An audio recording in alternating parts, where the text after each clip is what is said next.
Hello, welcome back to How to D&D. Today it's all about Phandalin. So if you wanted some advice around Phandalin, well that's why I'm here. The reason you see the battle mat is because I'm going to show people a slightly different way of presenting the Redbrands compared to what I've done before. And I'm hoping that this will be useful to you, and hopefully I can do it justice. But I will still be presenting the same program I do for the Lost Mine of Phandelver. It's not like this is completely new material. I'm just putting a slightly different spin on it with regard to the demonstration aspect. And yeah, that's where my head is at with today. I will put up a poll. How's it going, Jack Samo? Well, I mean, yes, I suppose you could have Elsa doing that. That seems fine, I guess. If you want to do that in your game, go for it. Hello, Dan. Dan is a patron and also a moderator. Welcome. Gosh, it must be very early for you where you are. Anyway. Right, I'm just going to go over to my face cam and make sure my face cam is working correctly. Should all be coming through fine. Everything has been upgraded to 4K to ensure that you get the best experience possible. And that I'm hopefully able to give you a nice, clean stream. Like, I've gone to the extra mile. So my suggestion to you is grab some food, some drink, make sure you are comfortable, and then we will crash on into this. Normally what I do is I present a slide show. I have a slideshow for Phandalin. I'll do that. Then I will end the slideshow, go into Q&A or questions and answers where I answer your questions that you have. And hello, how's it going, Dungeons and Chronics? Now, once I've answered your questions, we will go back to the battle mat and the miniatures and dice, and we'll do some demonstration, because I want to demonstrate a scenario for you for this part of the adventure. In any case, that's all of our bits and pieces done to make sure we've got everything ready to go, and I am hopefully going to have my voice will hold out. We'll see how we go. No guarantees, of course, but yeah, I'll do my best. Drink of water.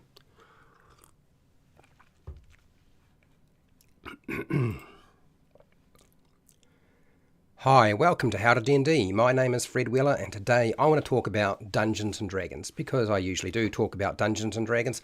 I'd love to talk about Clint Eastwood. I am a fan of Westerns. Funny, we should be talking about Westerns, or I should be starting off with that, because this is the Lost Mine of Phandelver Dungeon Master Tutorial. This is run every week. This is Lesson 3, and this is covering Phandalin. So everything about Phandalin is covered here. One of the first things I want to do is just give you an overview of what I'm going to cover for today. My overview for today is Phandalin as an introduction. How do you introduce Phandalin to your players? And then important locations within Phandalin need to be discussed. And also the important non-player characters within Phandalin. There are a lot of NPCs, so we need to talk about just the important ones. The main adventure goals. When you're here, what are the main adventure goals that you need to have the players complete? I'm going to talk about Gundren Rockseeker's adventure. I'm also going to talk about the Redbrand Ruffians adventure. And then there will be a discussion around some of the Phandalin side quests, because there's quite a few there. So we'll have a discussion around that. And then I will give you some miscellaneous recommendations. I always do with these presentations. My objectives for today is to explain everything. I'm going to demonstrate as much as I possibly can, and I'm going to get you to participate. So my advice to you is, if you don't already have them, grab some dice, because you're going to need some dice. You might not need a piece of paper or a pencil, but you probably want to have the pre-made character sheets in front of you, because you might be using them. You never know. You never know. We'll see how we go. But dice, absolutely. You want them, okay? For sure. You want the dice. I would like to point out that Wizards of the Coast has purchased D&D Beyond, and now the Lost Mine of Phandelver, the adventure, is now available for free on D&D Beyond. Okay, so you can get it and don't have to pay a cent. You get the adventure, you get all the artwork, you get all the stat blocks, even the specialized stat blocks, but more importantly, you get the high resolution maps for the player and the Dungeon Master, so if you're playing on a virtual tabletop, it makes it super easy for you.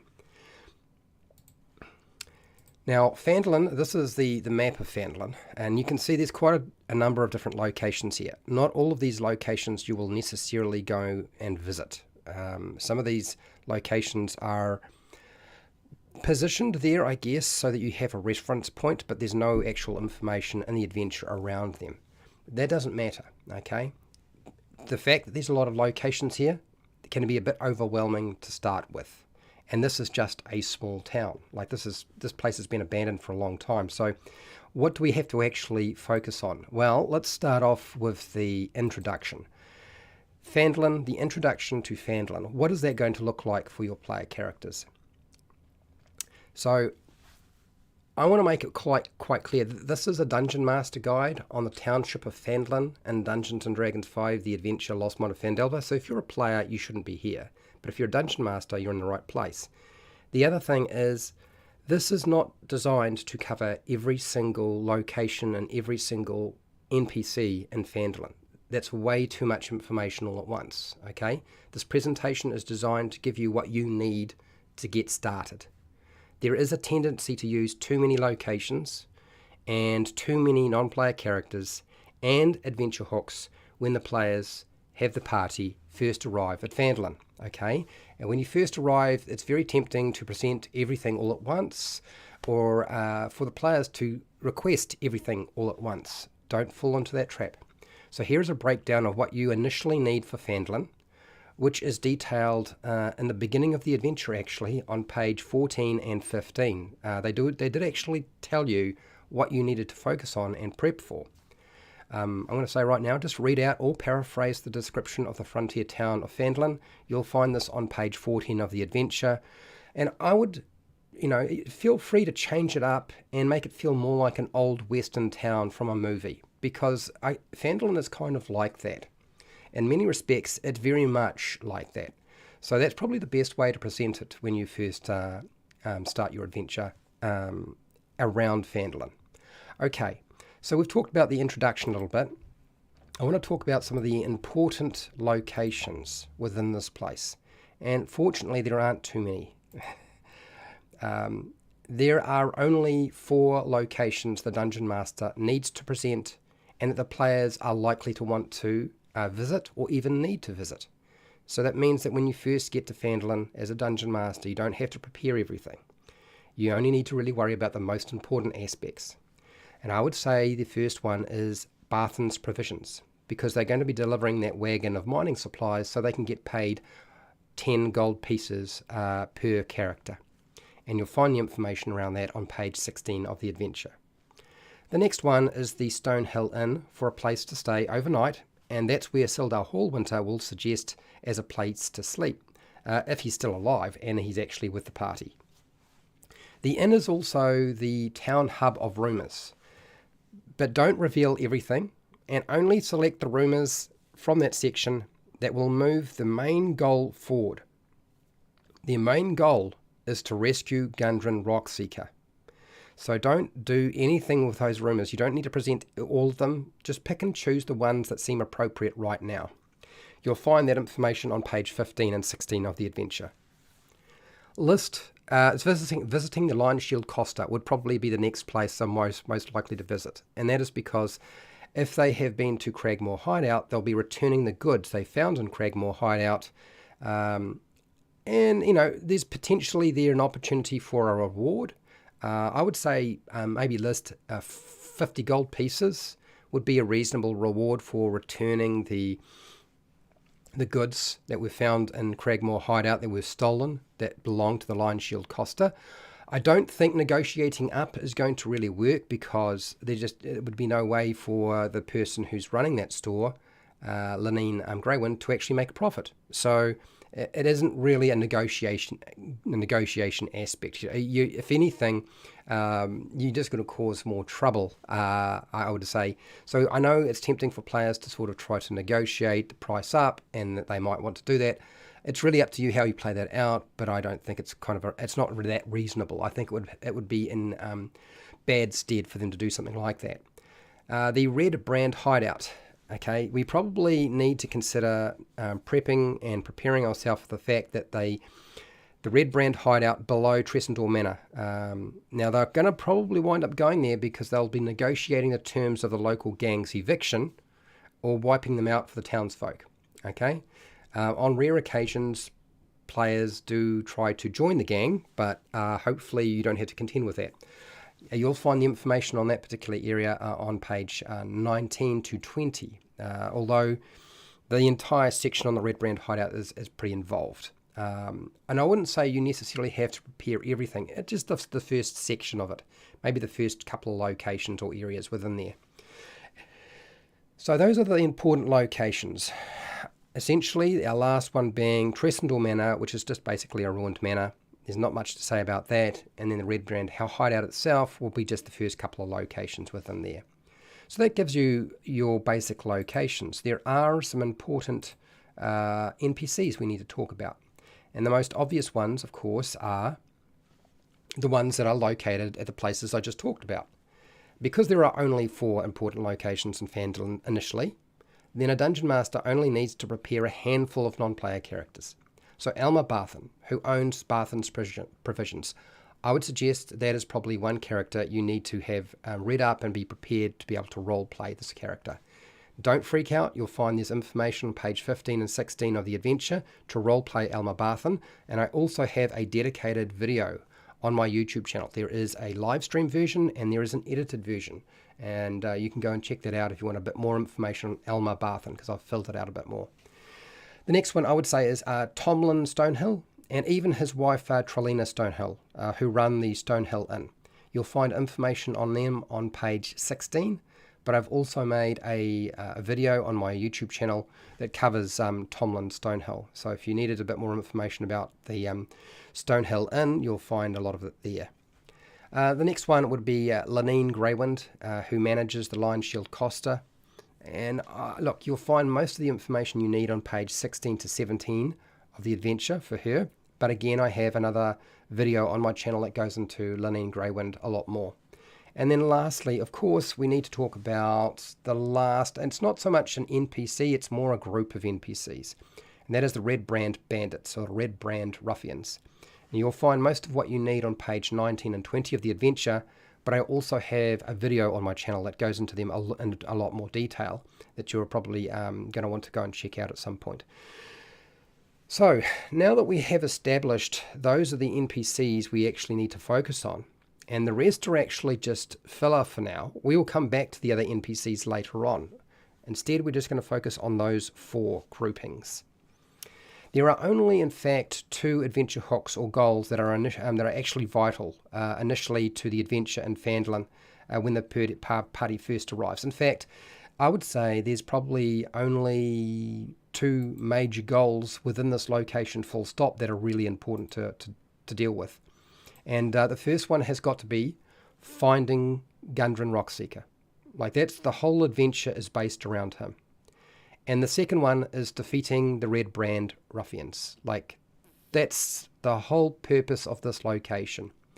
It is the hub of different side quests, but that is what we need to be focusing on. That's where things start to move. So let's talk a little bit about Gundren Rockseeker and his adventure and what we need to do with that. Well, first off, tracking down Gundren Rockseeker, if the party has not rescued the dwarf from the Cragmore Castle yet, well, this is something we need to push forward. It's the most important adventure hook and the most important part of the adventure we need to drive. So how do we do that without railroading our players? Well, what we're going to do is we're going to use Elmer Barthen, who can encourage the party to go and find and save Gundren if the party explains that the dwarf was ambushed, which they should know. From our first opening scene, they should know this.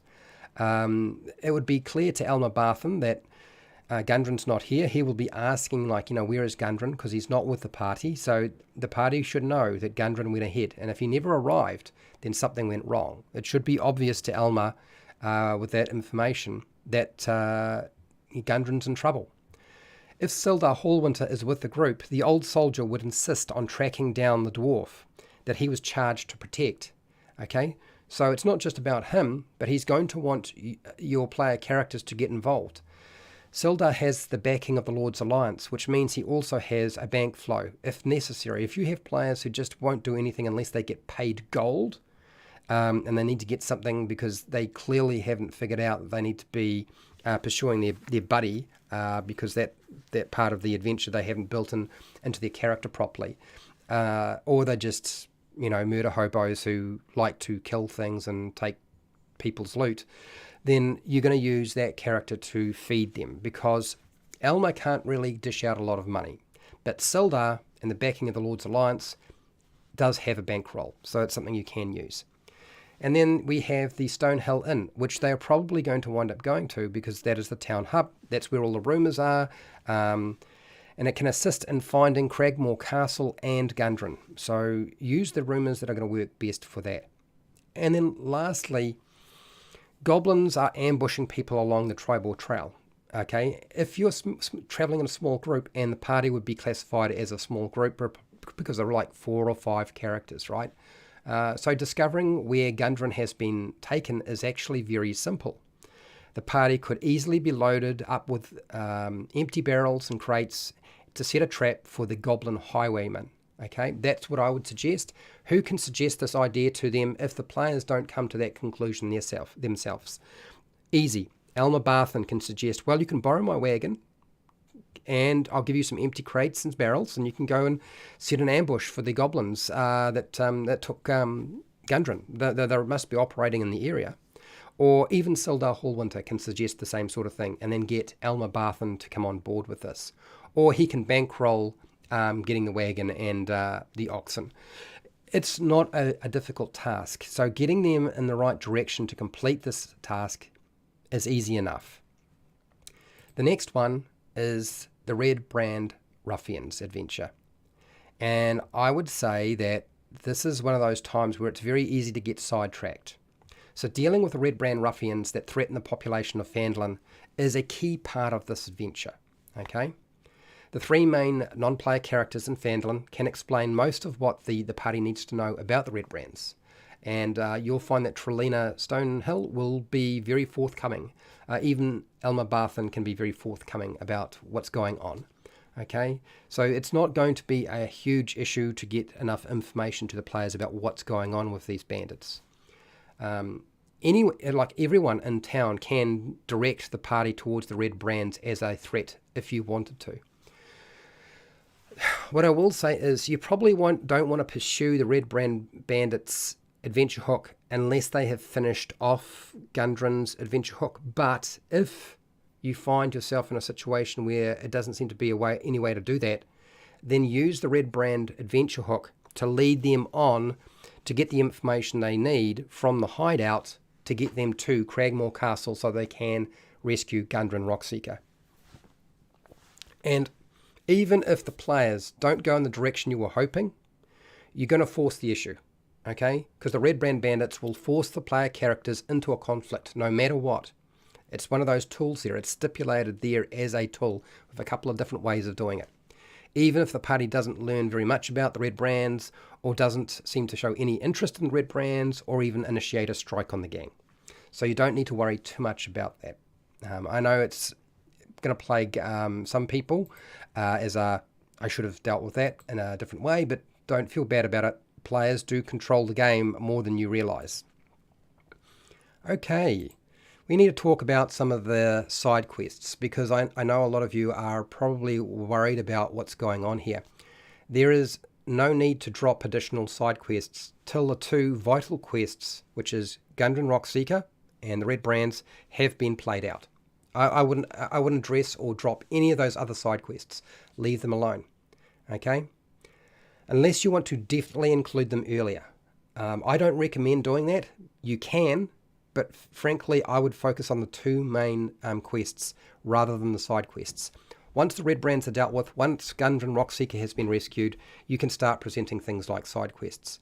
And you could, present a side quest one at a time, or a few at a time, but do not present all of them all at once. Okay, there aren't that many. But you don't want to present too many all at once. I would say 1 or 2 and that is it.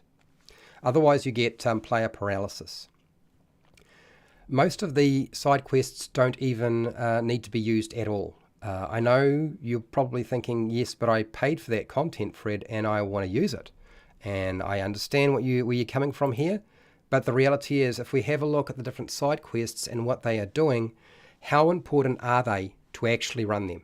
So first off, visiting Agatha the Banshee in Coneybury to give her a comb and ask a question for Sister Gorel does not move on the main adventure.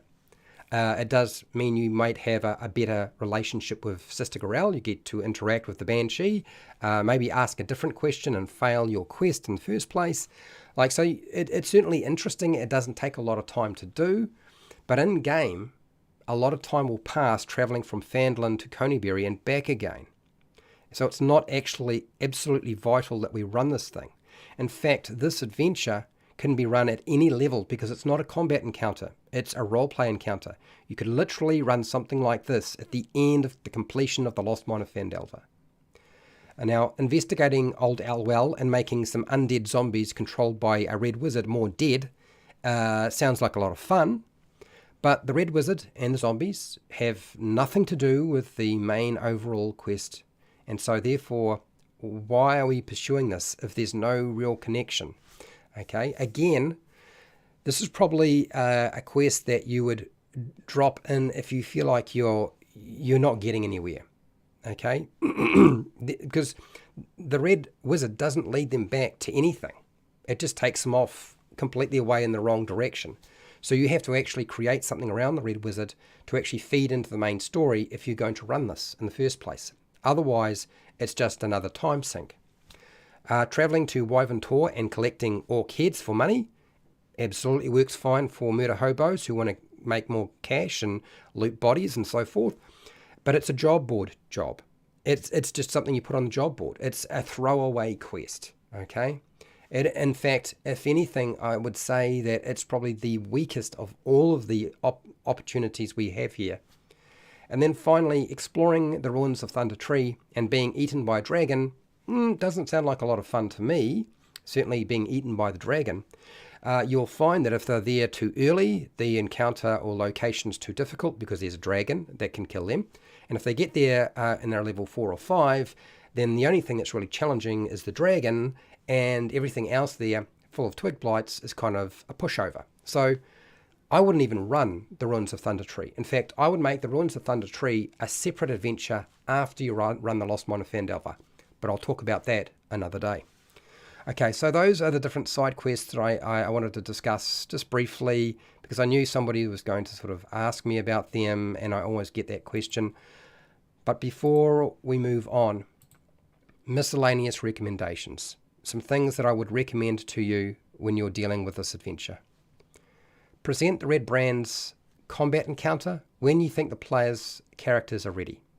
Now, whether that's story-wise, or they've prepared enough, or they've got their money, or they've bought some equipment, or whatever it is, whenever you as a dungeon master think your player characters are ready for this, do it. Okay? It's fairly simple. Okay? They have an initiative of 2, they have an armor class of 14, they have short swords, and they get a +4 to their attack, and they get 2 attacks because they have multi-attack, and each attack does 1 6-sided dice +2. So fairly easy to run, and there's 4 of them. Okay?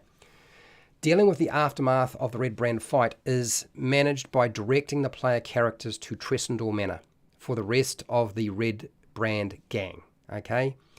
And who's going to do that? Who's going to direct them to the Tressendor Manor, to the Redbrand gang? Well, townsfolk, the NPCs we've just talked about.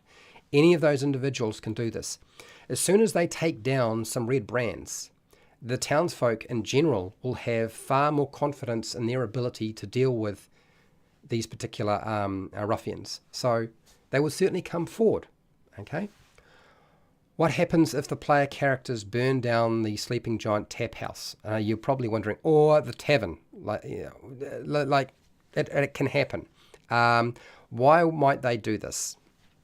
Well, because the Sleeping Giant tap house is where the Redbrands hang out. And everybody else in town is drinking at the Stonehill Inn.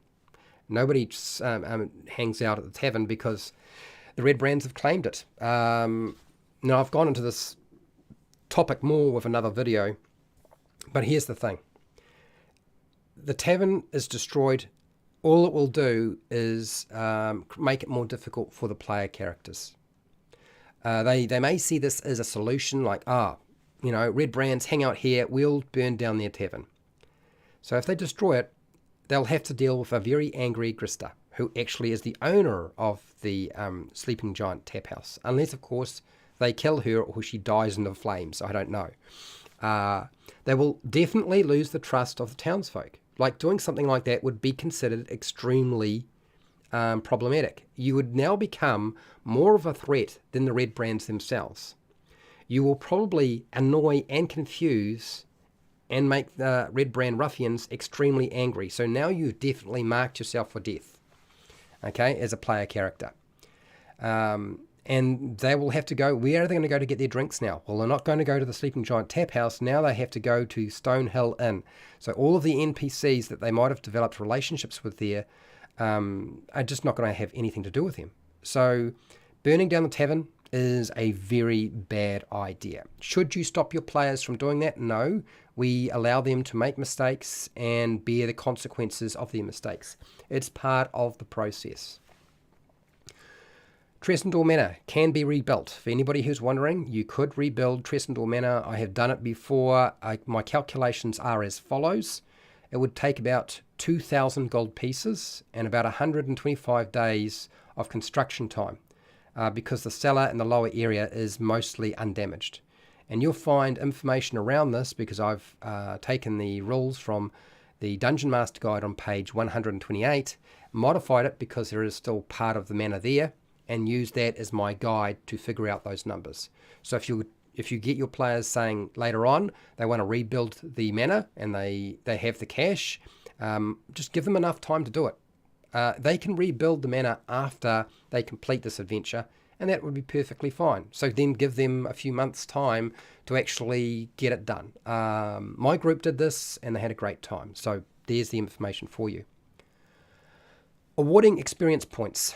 So when they confront the 4 Redbrand ruffians, now they can drive them off, they can kill them, they can bribe them, whatever you want to do, whatever the player characters decide was the best action or course of action, they might surrender. You still award the 400 experience points for defeating the 4 Redbrands. You do not need to have the player characters butcher them like dogs, okay? Killing monsters and NPCs doesn't necessarily award you experience points. You just need to overcome it in some way. There is no milestone awarded in Phandalin for the first Redbrand ruffian confrontation. So if you're wondering when you should give them a milestone, if you're using milestones, no, you'll be giving them a milestone when they complete the Redbrand hideout and deal with glass stuff, which is a different topic for a different day.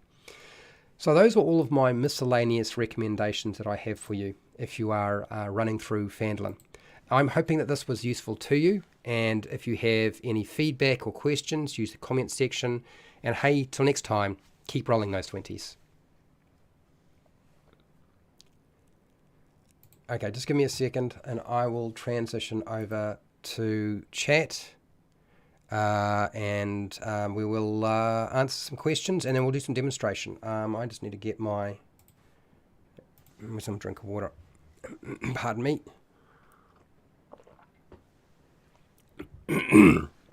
Okay, now for those of you who have seen this before and are wondering if you're going to get anything new today, this is what this tavern location is all about. That's why I pulled up a tavern as my demonstration for today. Anyway, let's go into chat first, and I'll have to put my glasses on, see if that helps. And we'll have a look at the poll. What does the poll say? Is Lost Mine of Phandelver the first time you have been a dungeon master? Yes, 50% out of 14 people. So those of you who are new, if you're not subscribed, please subscribe to the channel so you can ask me questions in the chat. Why do I insist on subscribers? It's to keep out the bots primarily. In the past, I didn't worry too much about that, but it became such a big problem. But now it's always, you have to be subscribed to actually do this.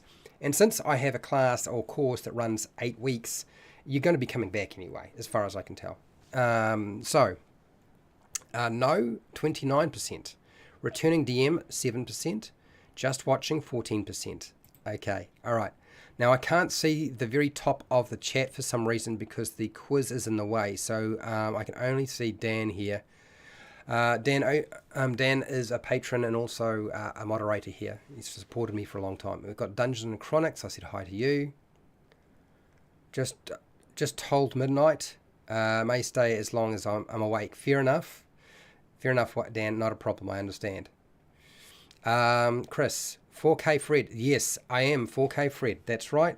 For years and years and years, those of you who have hung out with me have had to tolerate live streams that just weren't very good. So now, my content, my video is better than everybody's. I just cranked it right up. I was looking like nobody does it in live stream. Nobody even puts videos out in 4K. So now it's all 4K now.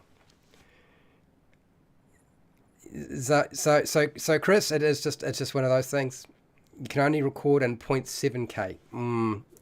That's all right. It's all right, Chris. It's all right, Chris. I understand. So Chris has a YouTube channel, by the way, if you were wondering what's going on here with this discussion. We'll move on. Dice already. Good. I'm glad. Now, Mikkel, hopefully I got your name right. Mikkel Felland. The last part of your name I will not get. Hi, how are you? How are you, Mikkel? Just finished a session playing Descent into Avernus an hour ago, so perfect with a D&D video. Okay, oh good. You're DMing Lost Mine next time in 2 weeks. The party is at Wyvern Tor. Okay, all right. Well, you can ask me questions about Wyvern Tor here if you want to. I just don't cover Wyvern Tor because it is essentially, as far as I'm concerned, a throwaway quest, which is a big combat. And it can be played out differently, but it's essentially just a combat. I don't know that there's anything much I can say about Wyvern Tor that's that useful. The only thing I did was make a video on their leader. So if you needed a bit of information on him, it's there. Hello, Peter. How are you? Thunder Tree and the Green Dragon were so epic when I ran this. Well, I'm glad it was. It was not epic for me the first time I ran it. The second time was, yeah, okay. That was me throwing. I don't know. Is it a tantrum? I don't know. Is it a trying to get something off my chest? I was an Adventurers League dungeon master, so being asked to run the Lost Mine of Phandelver, although I've only run the thing through twice, I believe, completely, I've had to run sections of it multiple times for various reasons because people wanted to play through the adventure. And the only time I've ever had the Green Dragon work well was when somebody else was dungeon mastering and they had the Green Dragon Venom Fang on the roof waiting for us. And we spent 2 hours just running around, just trying not to get killed. And I tried to sacrifice my character, but nobody was having any of that. But anyway, that's a story for another day. So yes, so those of you who are here, this is a weekly thing I do. Every week at the same time, same day, until I go on holiday, that is, which is in about a month's time, I do this. So you'll find more than enough information on the topic if you need it, and a place where you can ask your questions. In any case, what I would like to do is I would like to present you with a scenario. And I think the best way, since chat is all caught up, we're going to go straight over here and we'll see how this works. See if I can do this justice. Let me get a glass of water.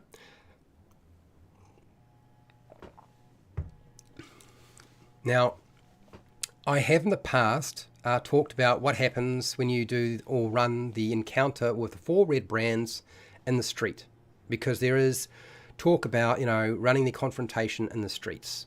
And so I've used a battle map, I've shown you how to do this, which is all fine and dandy, but that's not necessarily what you're going to wind up contending with. There are going to be circumstances where your players decide, after asking a few questions, and realize the Redbrands hang out at the Sleeping Giant Tap House at the Tavern. They might just go straight for the Tavern and tackle them straight away. And that would be a little bit of a hassle, would it not? You'd think. But I want you to think back to every cowboy movie or western you've ever watched where your heroes, and there's usually like 1 cowboy or 2 cowboys. In this case, our cowboys are the player characters. You might have 4 or 5 of them, and our Redbrands are going to be in the tavern itself. This is what I would suggest to you. As you come up to the old tavern, it looks a little bit run down. It looks like it hasn't been looked after very well. It looks like it needs a coat of paint. You push on the 2 double doors that swing open, and you can smell smoke, sweat, and alcohol. This is definitely the drinking hole.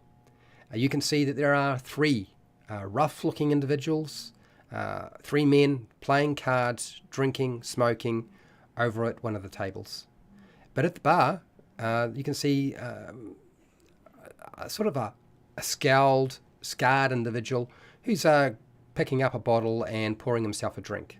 And there's a very small head just poking over the top of our bar. And it looks like some sort of dwarf or halfling or something like that. Or as far as you can tell, she's serving drinks. She must be the bartender, maybe the owner, who knows. So you walk on in. And when you do, everybody just stops. Everybody just stops and just looks at you. They don't say anything. In fact, they just look at you hard. You get that long stare. You know what I'm talking about in those westerns, right? Where you get that long stare, sweat dribbling down the forehead. That's what we're going to present.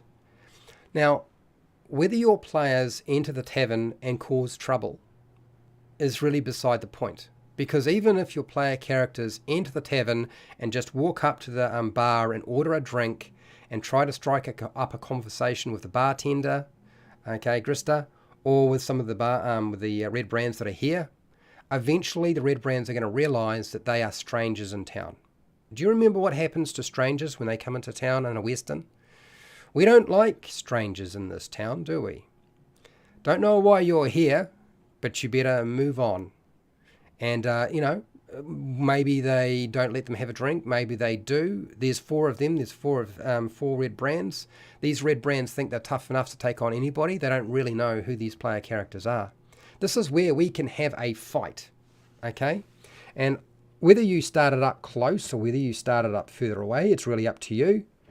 Does this need to be a fist fight like in the old westerns? No. It can get lethal. You can consider our Redbrands are ready to throw down and kill them.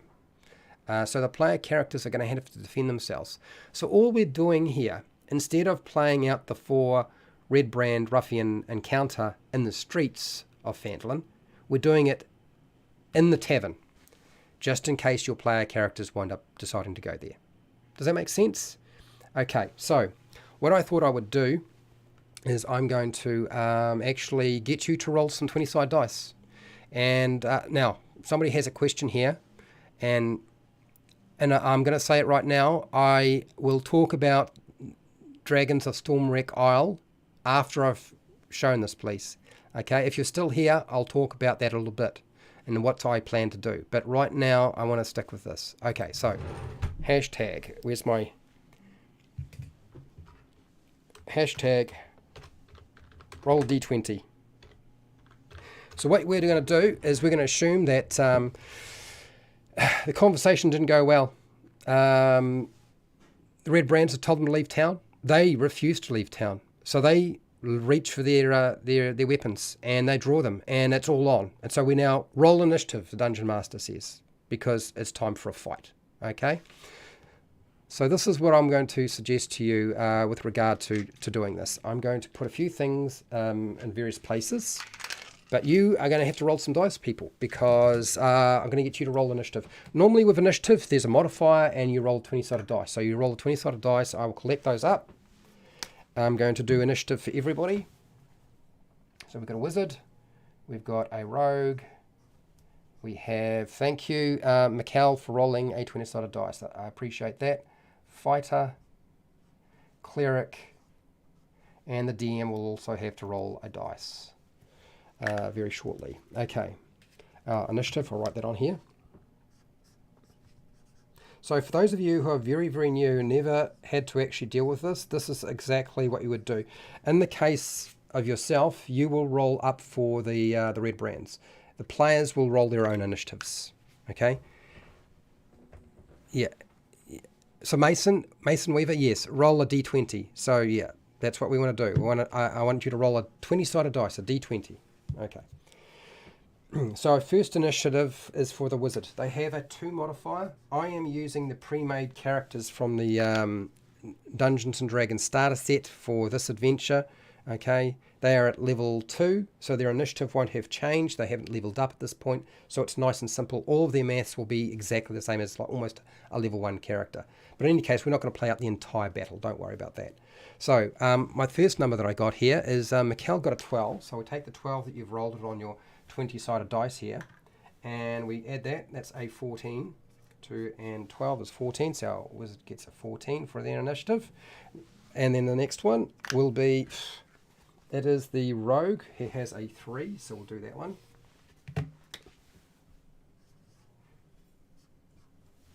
There's our initiative, and I believe Dungeons and Chronics rolled a 3. I'll take that. So 3 and 3 is 6. So that was what he rolled on the 20-sided dice. We're going to need some more 20-sided dice rolls, people. If you're not going to do them, I will do them. That's fine. I can do that. And then we'll do the fighter and the cleric, which they've got a -5, unfortunately. Their dexterity modifier is pretty low, and so their initiative modifier is very low as well. Okay. So, since I'm still waiting for dice rolls, I'm going to roll some myself. I just rolled a 10. So 10 and -1 is 9. That will be our fighter. And our cleric. Roll another dice. I don't see any dice rolls coming through, so I will. I'll do it now. Mason, did you roll a 20? I can't tell, because you've got #roll D20. So I just assume you just. I'm not sure what that means. Okay, I rolled a 17. And take away 1 comes to 16. So we've got a 16 for the cleric, and then our DM. So I've got no rolls coming through for the DM. Okay, I will roll them myself. That's fine. What is the modifier for the Redbrand ruffians? Okay, if you look at your stat block, you'll notice there's no section that says initiative, but it does say what their their dexterity modifier is. Their dexterity is 14. The small number is the 2. That's our initiative. It's the +2. Okay, so take that number. So 2. And since nobody... Oh, thank you. Mikkel has rolled another dice. There we go. There's a 9. I'll take that. 9. Cool. And that comes to 11. So we've got 11. Once we have our numbers, I'll move this over a little bit so you can see a bit easier, since it probably isn't showing up quite as well as I would have hoped. The board is big, and yeah, so this is what you can see. I'll move that just about... That's probably good enough. Okay, cool. Right. And transition over. It seems to be working fine. Okay, good. Cool. So what I'm going to do is take all the numbers and put them into order. Biggest number at the top, lowest number at the bottom. Okay, so the biggest number here is the cleric. So we'll take the cleric, put the cleric at the top of our initiative. Next number is the wizard. So we'll push everybody else down, and the wizard goes in next. After the wizard comes the DM, because I've got 11. So we'll put the DM, Dungeon Master, that'll be the Redbrands, followed by the fighter, and then the rogue. So what we've got here is a situation where our player characters are going, at least 2 of them are going to get to go first. So the cleric and the wizard will get to act first on round 1. There's no surprise. You don't have to run a surprise round at all. Everything should be pretty obvious what's going on here. So what I'm going to do is I'm going to get the cleric to do some stuff. I think the first thing that would probably be really sensible to do as a cleric is to cast Bless. Who do you cast Bless on? You cast Bless on those people you think are going to be making attack rolls and who are going to need it, right? So why not have as our first action for our cleric declare Bless? That means they get to roll a 4-sided dice on any attack roll or any saving throw they make. And they're probably not going to be making saving throws, but they're probably going to be making attack rolls, right? So let's do that. Cleric does that, and we'll put it on the fighter. We'll give them Bless. We'll give the wizard Bless as well, because there's a good chance they're going to wind up having to use an attacking cantrip. And thank you, Dungeons and Chronics, for your rolling a 1. Are you anticipating somebody making an attack? Okay. And then next one we've got is our rogue. So those three characters, okay, and we won't worry about necessarily the wizard, the cleric having bless on them. I mean, you could. It's up to you. Probably a better option might be to have exclude everybody but the wizard. Why would you do that? Potentially because the other two characters can do more damage, and even the cleric's probably going to do a better job up close than the wizard in this situation. But it's up to you. So we're going to cast Bless. Next, wizard. What is the wizard going to do? Lots of different options available here. We can fall on a we can fall on just using something like a cantrip, or we can cast a spell. And we actually do have a spell that's fairly efficient at doing things. It would put us in a very difficult place. Where would we position our cleric to is probably another important thing. Do we want to stay behind everybody, or do we want to move up and engage? So what I'm going to suggest here, probably smarter, is to move through here and engage this fellow. Okay, so we'll move to about there. Or we can even move in front of the fighter, because the fighter can actually move around us when the time comes. And then our wizard, let's just use something nice and simple. I mean, we can move up and use something like our Burning Hands, since we have Burning Hands as a spell. Does anybody remember how Burning Hands works? Burning Hands is pretty rough, right? We could potentially get maybe two characters in a Burning Hands based on that spell. Probably not more than that, but that would be an option. Or we could go with Magic Missile. So what would you like the wizard to do? Would you like the wizard to cast a cantrip? Hashtag. What should the wizard do? That's my question to you. What would you have your wizard do? Yeah? We've only got a few tools available to us. We have Ray of Frost. We have Burning Hands. We have Sleep. Probably not a good idea. Okay.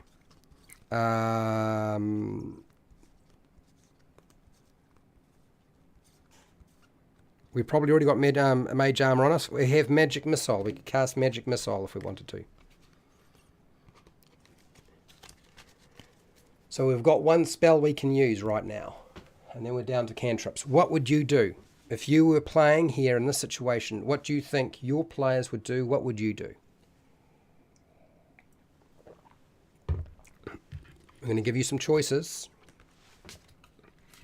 These are spells that are available. Okay. Now,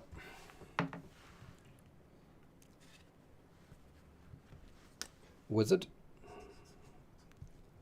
Da da da da da.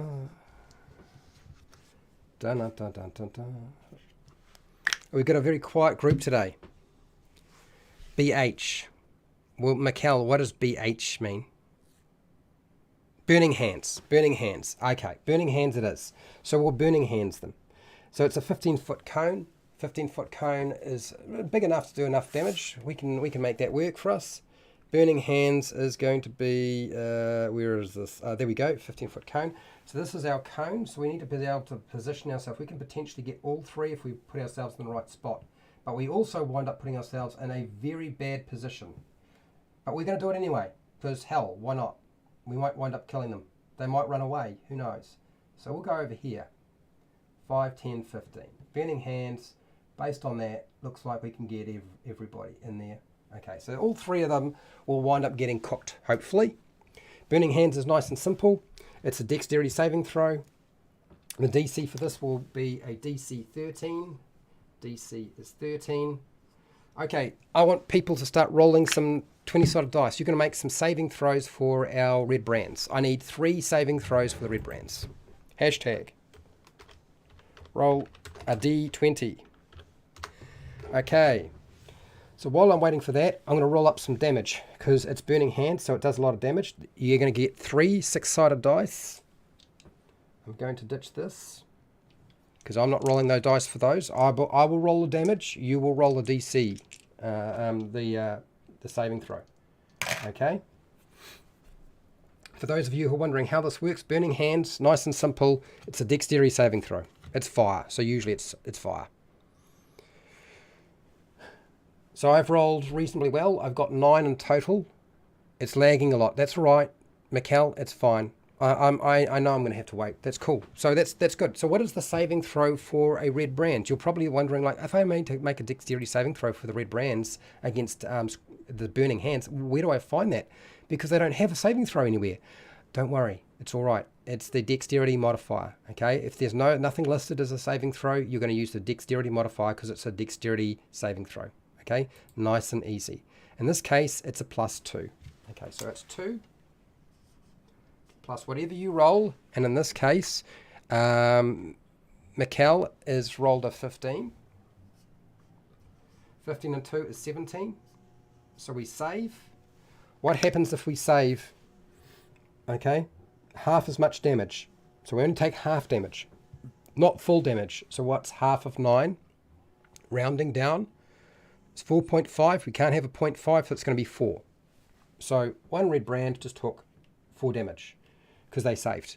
I'm waiting for another dice roll to come through, people, and I will add that. Otherwise, I will have to roll it myself.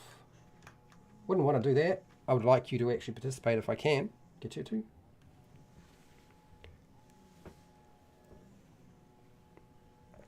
Okay, Dungeons and Chronics got a 16. Thank you very much. 16. 16. And that comes to 18, so that succeeds. Okay, so half as much damage. Okay, if you succeed, you get half damage. So again, another 4 on this one here. So only take half damage. Waiting for that last dice roll, that last D20 dice roll for our Redbrands. I'm going to roll it because I'm still waiting. I got a failure.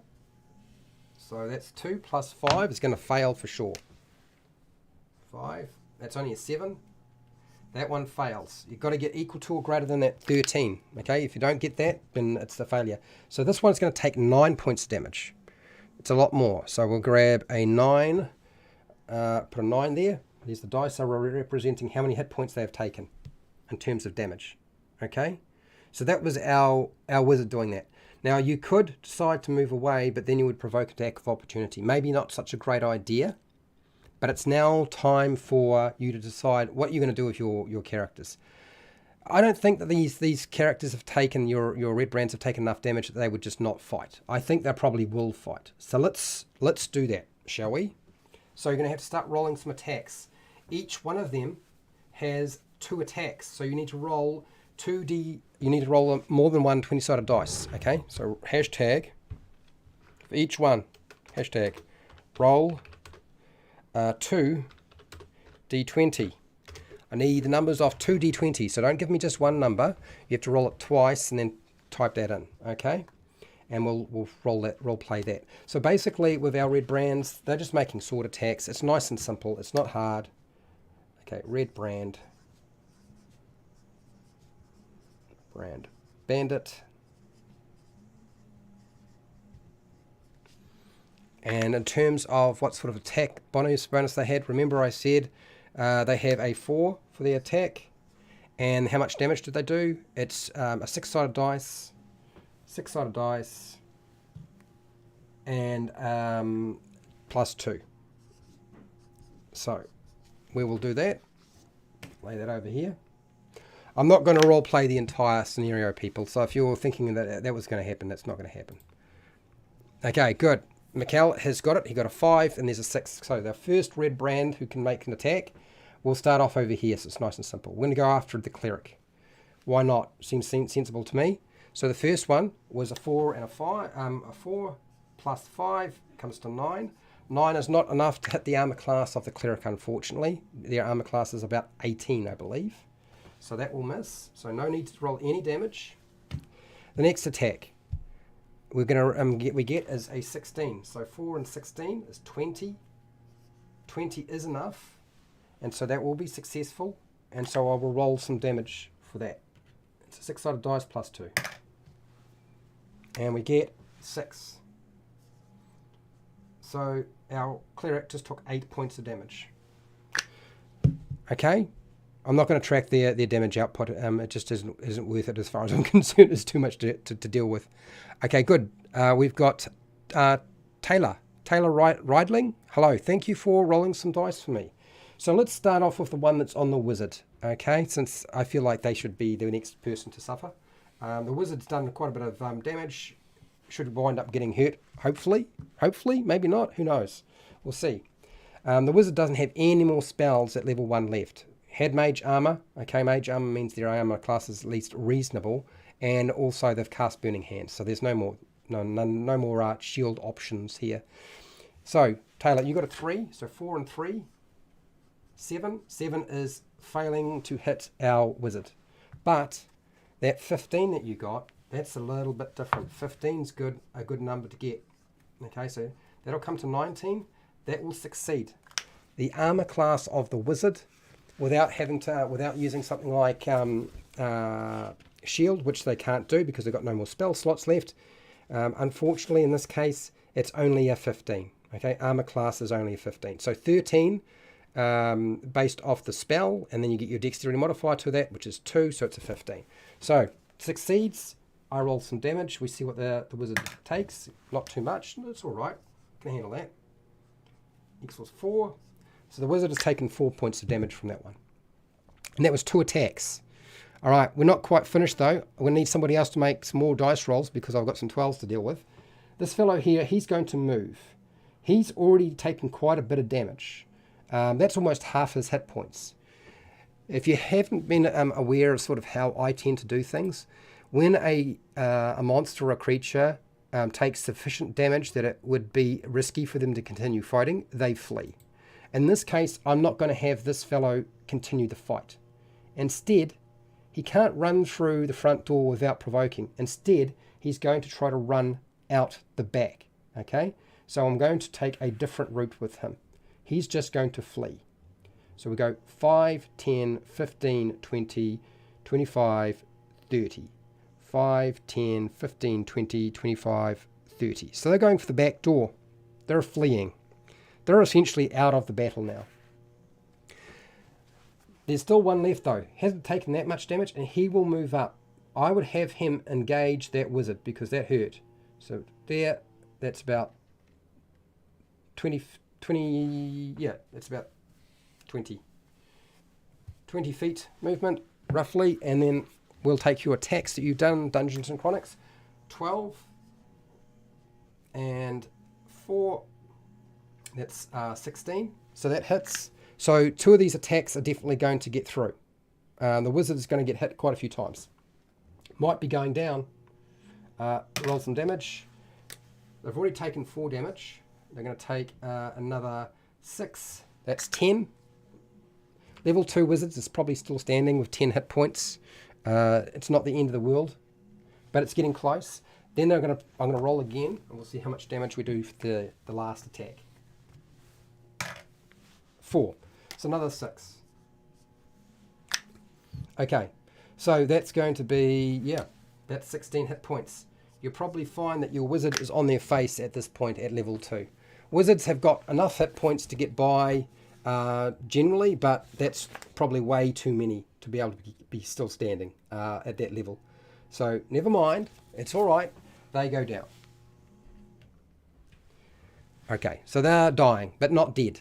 Dying, but not dead. But it's all right. We've still got the fighter. We'll bring in the fighter here. So I want you to remember one of the key things about your characters when you're getting them to roleplay and particularly in a fight. I'm just showing you the maths of it. I'm not doing all the description stuff. When it comes to describing your battles, Dungeon Masters, stick to describing what your monsters and NPCs do. When it comes to the player characters describing their stuff, if they don't describe it, then don't bother. Frankly, don't do their job.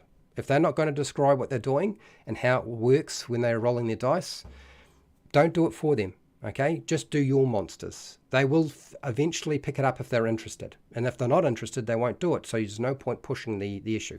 Anyway, a fighter. Fighter's pretty good at actually smacking things. They've got a great axe, this fighter. So we're going to go and engage these guys over here. So I want you to roll For me, I want you to roll a 20-sided dice, people. I need you to roll a 20-sided dice because we get a big D12 with our damage. Okay, so hashtag roll the fighters great axe attack. That is a D20. Here we go. I'll get you to roll that.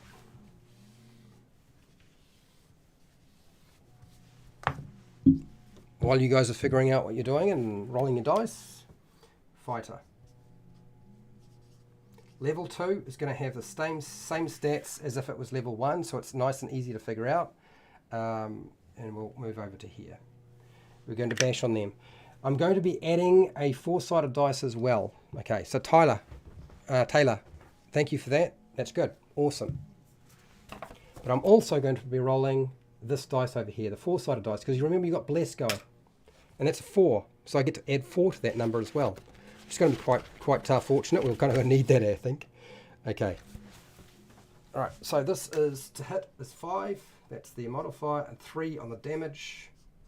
Okay, and then I rolled, Tyler rolled a 12 for the fighter. I got the 4 on the bless, the D4 for the bless. That's 4. We add this all up. It's going to be probably more than enough.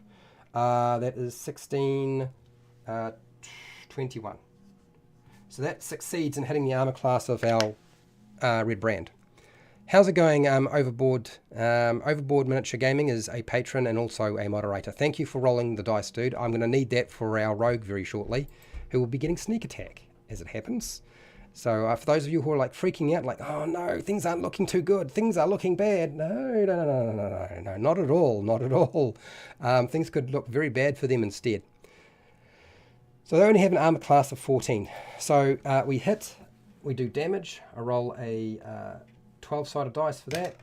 We got a 5, and we get 8. So 3 and 8, 3 and 5 equals 8. So instead of just having 4 hit points lost, we're going to make it 12. They're now down to 12 hit points, which is bad. Like, this is on death's door, baby. Like, if they take another hit, they're probably going to be out for it. Okay, so that's a good sign, right? But we can also move our fighter up into here, into this position. And why would we do that? Well, I'm going to do that for one reason only, and that is, hang on, I'll just put this here, so to indicate that that character's on 12 hit points. I'm doing it primarily because I want to engage both of them so that the rogue has some choices. Okay, the rogue could go after the one that's seriously hurt, or they could go after the one that is only taking a little bit of damage.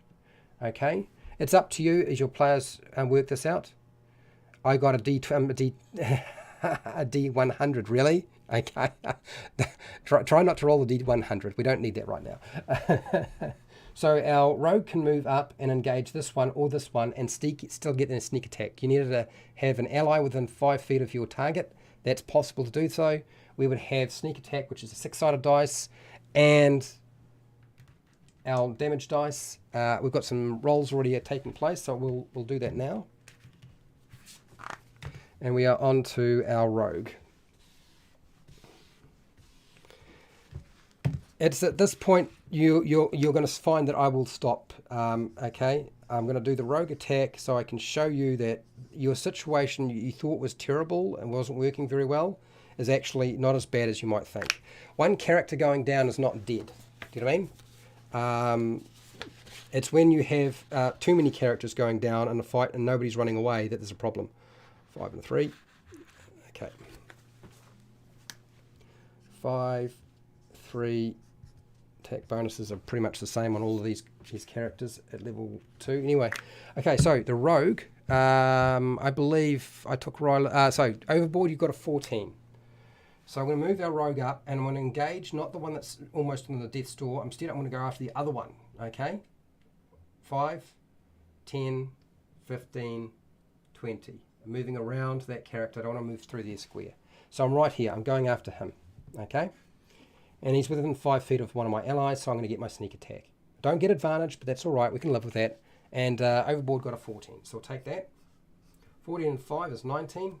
That's enough to hit the armor class of Redbrand. The guy only got 14. I'll roll my damage, get rid of this thing here. Oh, by the way, almost forgot, I would also get on top of that a, because I got Bless on me, don't I? I would also get a D4, which is another 3. So let's cross that out. That's not actually correct at all. It's not a 19. It would be plus the 3 because of the Bless. So that would be 17, 22. Still going to hit. Okay, all right. Sneak attack damage, short sword, roll these dice.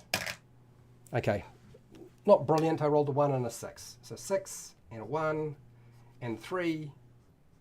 That's 9, 12. 12's a lot of damage to be taking. Do you know what that means when you hit a target and you've done 12 damage and they've already taken 4 damage? Well, it's only got 16 hit points. So the rogue just killed that one. He's dead. He's dead. He's gone. Situation looks a lot better for the home party, even after 1 round. You'll be wondering how many rounds your encounter will take with your Redbrands. I would say probably anywhere from 1 to 2 rounds. You may be at 2.5 rounds if you're very lucky. But generally it doesn't take very long. I'm not going to keep going through the whole process. I'm going to go back and talk to people about, somebody asked me a question, so I'll answer that question. Anyway. So, Mikhail, what do you got here? 2d6 hit dice plus con modifier. X2. I'd say 16 hit points would be down most wizards too. Yeah. I mean, that's exactly where I was going with this. The first blow, not an issue, but the next one down. But they wouldn't say they'd be dead. They'd just be down, yeah? You'd have to take a lot of damage to be able to down it completely. Any case, let's get back to where we were supposed to be, which is answering questions. And I need a drink of water as well, but I will answer questions. Somebody had asked me about the new starter box, and I will answer that question. So thank you to those of you who were willing to roll dice and participate with me. I would like to hope you, I can assure you that by the second round, the party's got to have it under control. Like the situation with Redbrands is pretty much under control. One of those Redbrands is going to run away. He's already taken like 12 hit points. He's only got 4 hit points left. He's going to run. The other one is probably going to bug out because he's now outnumbered. Do you know what I mean? So yeah, I wouldn't worry too much about your player characters. In any case, behind the noob DM screen, you ask me a question. So I'm going to have to drink some water, and then that new starter box that people keep asking me about.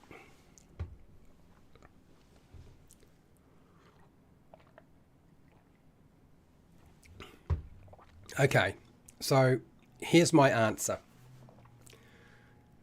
Your question is, will I do a video on the new starter set, the adventure Dragons of Stormwreck Isle? And you just got here, I took the first chapter of it and added my my current Phandelver adventure and used a portal. Okay, all right, from the Redbrand hideout. So, Dragons of Stormwreck Isle. For those of you who don't know what Dragons of Stormwreck Isle is, I do have access to it. Okay, it's not that I don't have access to it. It's just I've had to decide whether it is important to go over something or not. And sometimes it isn't actually important to go over something. And my rationale is pretty simple. Will you need help with it? I mean, essentially, that's where my head is at. It's like, would you actually need help with this adventure? So, how can I show you this? Properties, D&D Beyond. Okay. Come on, get it. Scroll it over. Okay, all right. So as you can see, I do in fact have access to Dragons of Stormwreck Isle. Okay, I didn't pay for it. One of the subscribers has ensured that I have access to this stuff. The problem for me with this adventure is one, it's a beginner adventure that's actually written reasonably well as far as I'm concerned. There's so little going on here, and it's so simple that frankly I don't really think that it needs that much done to it. So I'm in a bit of a pickle in that how do I present something to you that may not need a lot of assistance on my from me? So what I decided to do, although I've got access to it online, is I would talk about the adventure and the box set when I get the physical product. And I'm going on holiday after New Year's Eve. So in January, the early January, I'm going on holiday. And so I will go and buy the box set. Right now, for me to buy the box set, it's really expensive. And I need to drive for an hour in one direction, pay for parking, go and get it, drive all the way back once I've purchased it. It's like almost half a day of fiddling around, frankly, because I live so far away from everything. And I suppose you could say, oh, well, I could get it sent to me. The problem is if I get it sent to me, it will probably take 3 months to get to me. It's just quite silly sometimes, just how postage works in New Zealand.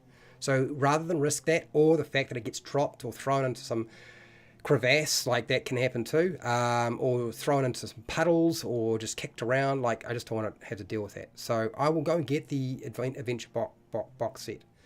Will I do a video on the topic? At this present time, I am not convinced that a video needs to be done on this box set. I'm relatively satisfied that the box set does what it needs to do. And is that because it's really well written? I wouldn't say that it's really well written. What I would say is there's so little moving parts that you really couldn't balls it up as far as I'm concerned. So if you are starting out for the very first time, you've never run anything, it's not a bad adventure to run as far as I'm concerned. So I will do a video, but the video I do will probably be a review on the product rather than this is how you run or prepare for this adventure. Because frankly, I don't think that you need that much help from me for this one. I think you'll be fine. Will your players be satisfied? I don't think so.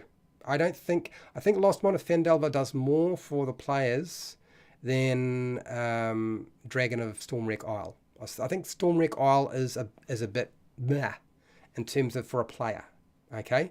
But if they're new and they've never played the game, it really doesn't matter what you present to them because it'll be done very quickly and you move on to the next thing. And the next thing you're probably going to wind up playing is the Lost Mine of Phandelver or Dragon of I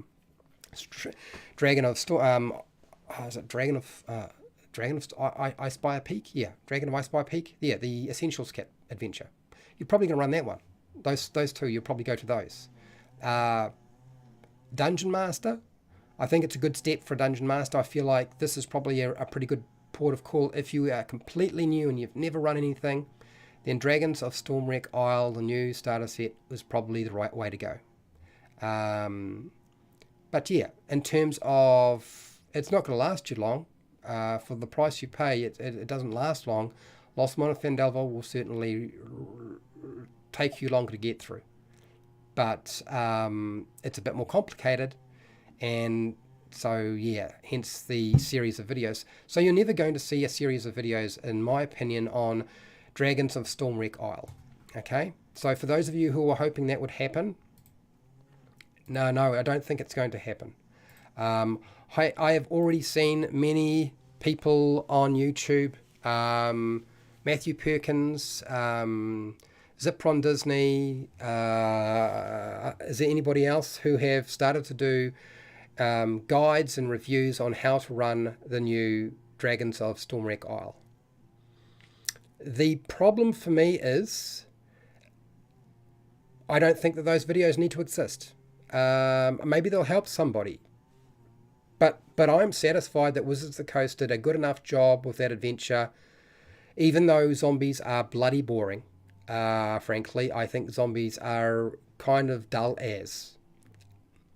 I don't think there's anything terribly wrong with the adventure if you're starting out for the very first time. I don't feel like you're going to get. I mean, I know they've pointed out certain things about, plot hooks and why is this here and why is this not here, but I mean, that's all really to just sell you something. I mean, I'm selling you this class. Okay, I'm legitimately all my Dungeon Master notes for the Lost Mine of Phandelver, uh, for all of the classes that I run and everything else, they're on Patreon. If you go to Patreon, you can get all of that stuff, plus everything else. So I'm selling you that. I just don't want to sell you something you don't really need, and I don't think you need anything for this. But I will do a review of it and tell you about it. But I want to do it with a physical product, rather than just a website, D&D Beyond. Okay? Does that make sense? Okay.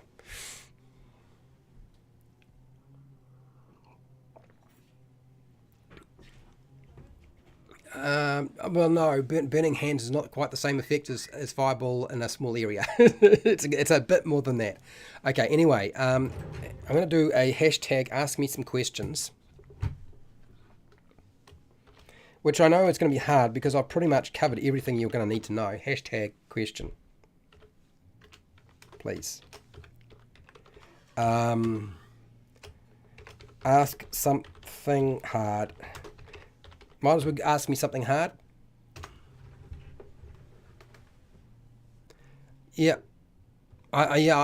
Frankly, I don't think people need help with that particular adventure. I'm going to go and take a quick break because it's well past the top of the hour. I'll be back in about 5 minutes, and if people have no questions, then I'll do maybe a little bit more demonstration, and sort of explain a little bit more stuff if I need to. But yeah, other than that, I think we're doing all right today.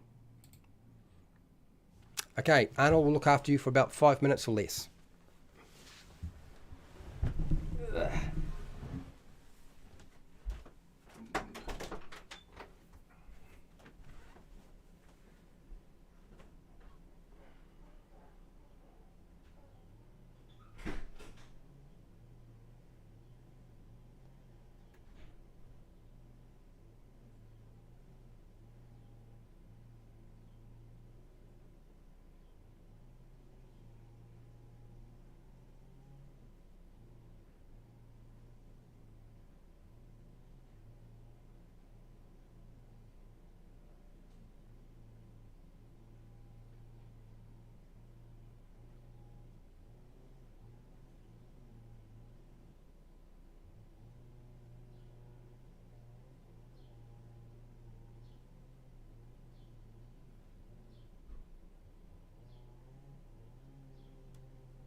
Okay, all right. I'm almost in a comfortable spot, and then we'll get on with this.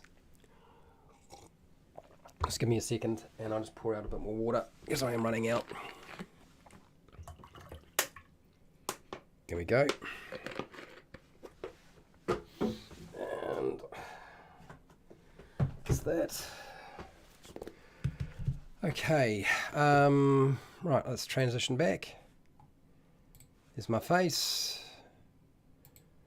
And let's have a look at what's going on in chat here. Let's see if we got anything from anybody. Okay. All right. I'm back. Hello. Let's answer some questions. Questions. Why don't daggers do more than a d4 damage? Oh, good lord. Come on. Are you serious? They should do a lethal close combat weapon in someone's hands against an unarmored foe or creature, or one stab to the right spot. So if you haven't looked at what hit points are, and you don't understand what hit points are, I will explain to you what hit points are, okay? In the player's handbook, it doesn't really make it clear. If you go right back in time to how hit points worked and what they were supposed to represent, they don't represent what you think they represent, okay? So, first off, a dagger doing 1d4 damage is just an arbitration. That's all it is. It's just an arbitrary number, okay, based on something that the designers decided to make up. That's all it is. But hit points, I've got a video that explains to you what hit points are. But I'll state what hit points are now for you. And then I'll explain why a dagger doesn't do what you think it should do. So, Joe, I see where you're going with this question. So first off, 1, hit points represent your physical body. Like, you taking injuries and damage. And that's usually represented by your hit points that you get at first level. Okay, the hit points that you get at first level are usually represented by your actual physical body. Okay, any additional hit points that you get after level 1 represent a lot of other different things, and I will list them off for you. They represent luck, they represent magic, they represent destiny, they represent fatigue level, they represent the fact that you are a hero. They represent a marker, and they represent a timer. They don't actually represent that. They're not like a video game. They don't represent health. Okay, it's only the hit points you get at first level that really represent your physical being as such. So that when you lose hit points, okay, from a blow from a dagger or any other weapon, but a dagger, all it means is you weren't quite as lucky this time round. You haven't actually suffered an injury. Just because you lost hit points does not mean you took an injury or a wound. It could be as simple as a scratch, that you suffered a scratch, maybe a bruise. Okay, that's all it is. That's all it is. But here's another thing. When do you actually take an injury that's like potentially fatal? When your character has no more hit points, okay, and you hit 0. But once you hit when you're down to about the number of hit points you have when you had at level 1, and you take a blow, that's kind of like that will be a minor to a relatively serious injury. But it doesn't take you out of combat effectiveness, because there's no change in your combat effectiveness by losing hit points. If you have not noticed in the game, there's nothing tied to that. It's an arbitrary concept. It is just a game way of doing this. We're not trying to duplicate the real world. Okay, I've been in the martial arts for many years, and I've done a lot of fighting, and I can assure you that, yeah, you can get hit and you still keep going. Hit points can represent the fact that your adrenaline's rushing through your body. So when you start losing the hit points that you would normally have got at level 1, and you're down to, like, if your character started with 9 hit points at level 1, and you get to 9 hit points, now we're starting to eat into your actual health and your well-being. And when you hit 0, you took a blow that was so bad that you're now unconscious and you're bleeding out. Does that make sense? So that's why a dagger doesn't do very much, because the dagger isn't very long. It's actually much harder to use in a fight than a sword or a longer weapon. I can assure you I've had to fight with real weapons before. And so that's all it's trying to do. It's just an arbitration. That's all it is. Does that make sense? Yeah. Okay. All right, moving on. Dungeons and Chronics. Would Burning Hands be dangerous to cast in small areas? It would be dangerous to cast Burning Hands close to the barrels of alcohol. On the map, you probably couldn't see it, but there were a whole lot of barrels of alcohol underneath the counter for the tavern the map that I had, and also a whole lot of barrels behind the counter to the side where the main stores are. So if you were to like fireball that or burning hands that, yeah, you're going to burn the place down pretty quickly. But there isn't that much alcohol around. Maybe there's some cups or on the table that would burn, but it's not going to be nearly as bad as if you suddenly light up a barrel, a small barrel or a big barrel full of alcohol. Whether it's beer or wine or whiskey, who cares? So yeah, depends on the situation. You as a dungeon master, you make that call. Okay, anyway. Yeah, Duncan's right, and that's another thing. Yeah, hit points is kind of like your ability to matrix. It's all the things that you can't condense down to bleeding and bruising and losing a limb. Anyway, Tyler, what do you got here? For Cragmore Castle, would you have any recommendations on how I can drop a subtle hint to the players before that going there and going through the front entrance would be very difficult? So Taylor, I do run Cragmore Castle as a lesson. It's coming up in a few weeks. How many weeks would it be? Today is Phandalin. The next one will be the Redbrand Hideout is next week. And after the Redbrand Hideout is Cragmore Castle. So it's 2 weeks away. What I will say to you is, do you need to? Is it important to you enough to actually indicate to them that going through the front door is a bad idea? Should you need to tell them that? And that doesn't necessarily answer the question the way you were expecting, I realise. But what I would like to point out is it's all right for players to make mistakes. You think about it yourself. If you are assaulting a castle, you can't see any activity in the castle. You haven't scouted it out that much. Maybe you know that it's full of goblins, or maybe you don't know it's full of goblins. What would you do? Would you go straight through the front door even though the front door's been smashed down? Is that the route you would take? Or would you scout out around the castle first, like a Navy SEAL or a secret operative? Would that be the smartest thing to do? I think that's probably the smarter thing to do, right? It's all right for players to have characters die. It's all right for them to make mistakes. Now, you want to actually give them a hint. So that's your question, and I haven't given you the answer you exactly wanted, but I'm putting that forward for you first, okay? Because this is supposed to be a beginner adventure, apparently. What's a subtle hint? Well, what would be a subtle hint would be they can see from the forest edge, because they're in the forest, right? Scouting around, see the castle. Maybe they see one of the goblins poke their head out or just look through the arrow slit. Maybe that's what they see. Maybe that's how they know that there's somebody near it, that it would be a bad idea to go through the front door. Because there's 2 arrow slits on either side of the door, right? Maybe that would be a good indication of, there's definitely somebody in there. If you indicate to them that it might be occupied with somebody, monsters, creatures, or anybody else, that's probably a good hint that the front door is a bad idea.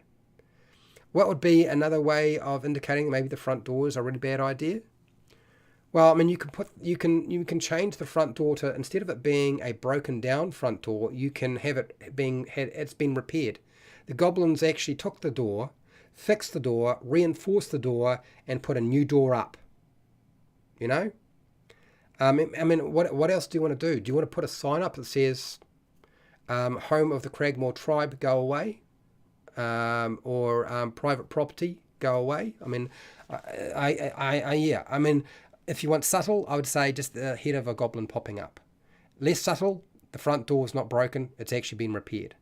Not subtle at all. Big sign that says, Cragmore tribe lives here, bugger off, private property. Okay. All right.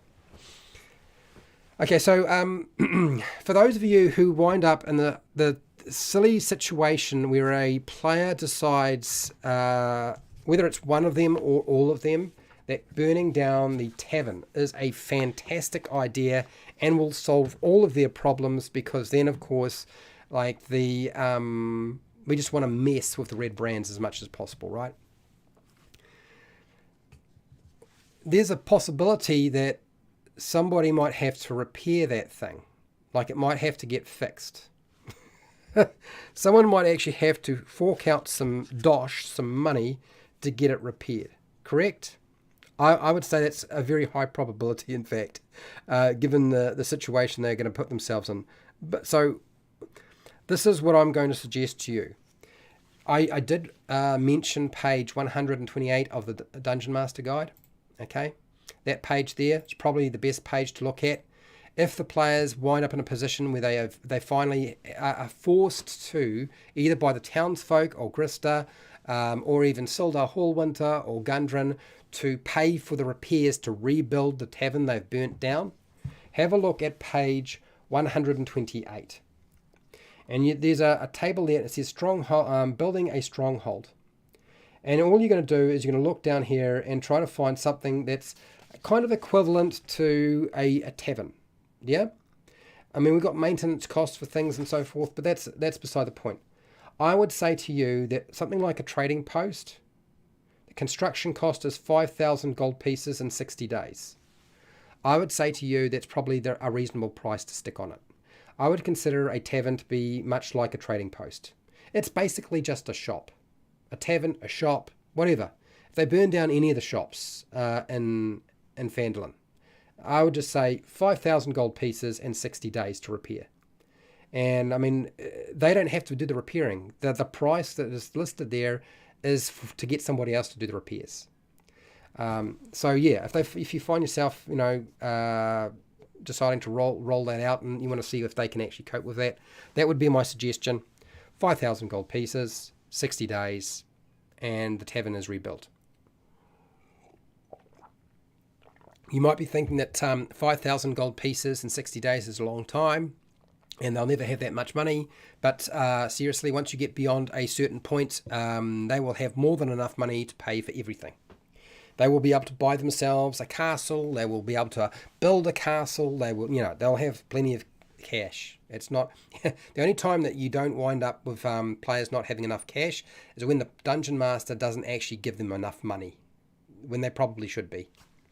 I mean, I know some dungeon masters like to have a low monetary value going on here, but I mean, part of the fun of playing at higher level is being able to have your own stronghold and build various places, and not just one. Like there's 4 or 5 player characters probably, so each one is going to have their own stronghold or place. Maybe the bard's got a theatre, and the cleric's got a temple, and the rogue's got their own guild that they built, and the fighters got themselves a castle that looks after a certain portion of the land.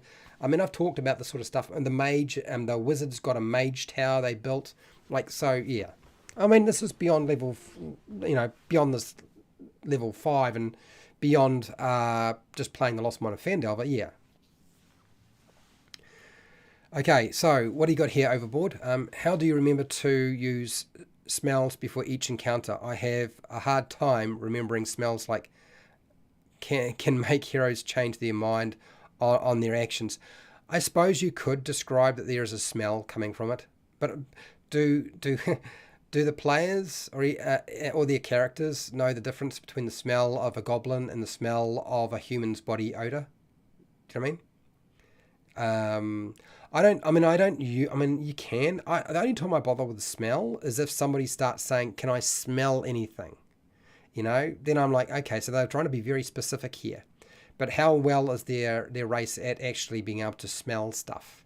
Because just a perception check doesn't mean you have perfect understanding of everything, no matter what. Do you know what I mean? So, better notes. I suppose you could do that. So what is happening tomorrow? We are leading up into Christmas, by the way, people. So tomorrow is the day that I normally do Dungeon Master preparation. So we'll be doing Dungeon Master preparation. We'll be making some stuff. I have a presentation that's quite quick. But then we will actually make magic items. I've done this before on this channel before. But because it's Christmas, we're going to make some holiday or Christmas magic items. Or themed magic items. They might not be obviously Christmas-ish, but they will sort of have a leaning towards that. Why am I doing that? because I was talking to one of my buddies, Wally DM, and he did mention that people seem to be looking for that sort of thing around this time of the year.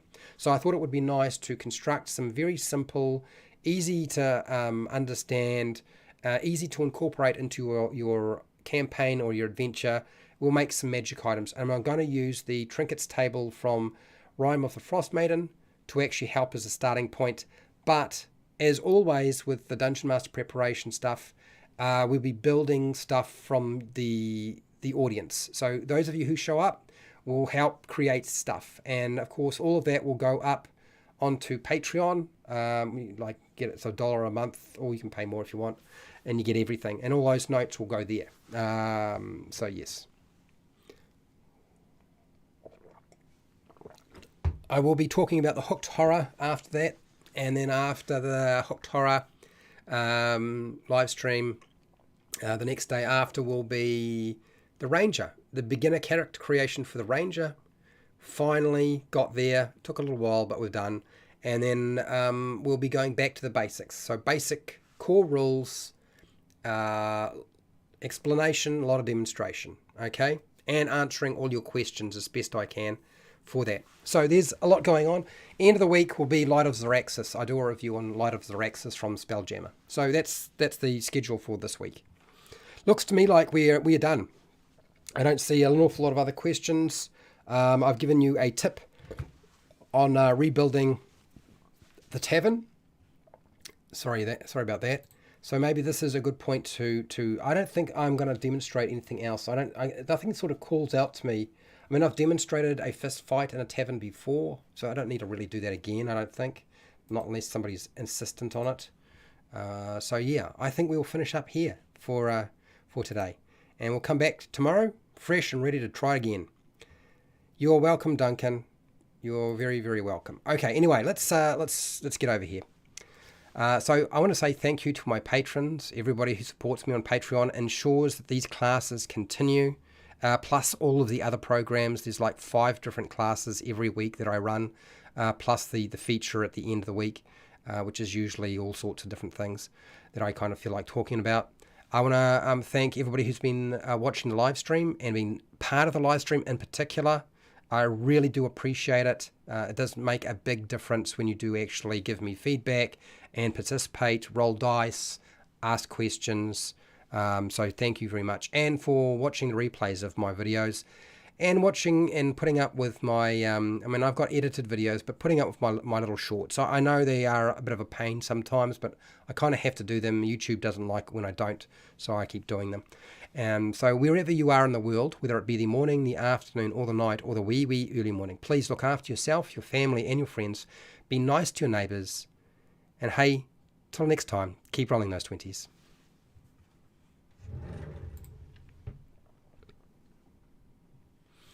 Magic mistletoe. Oh my gosh. We're going to... That's very funny. Good job.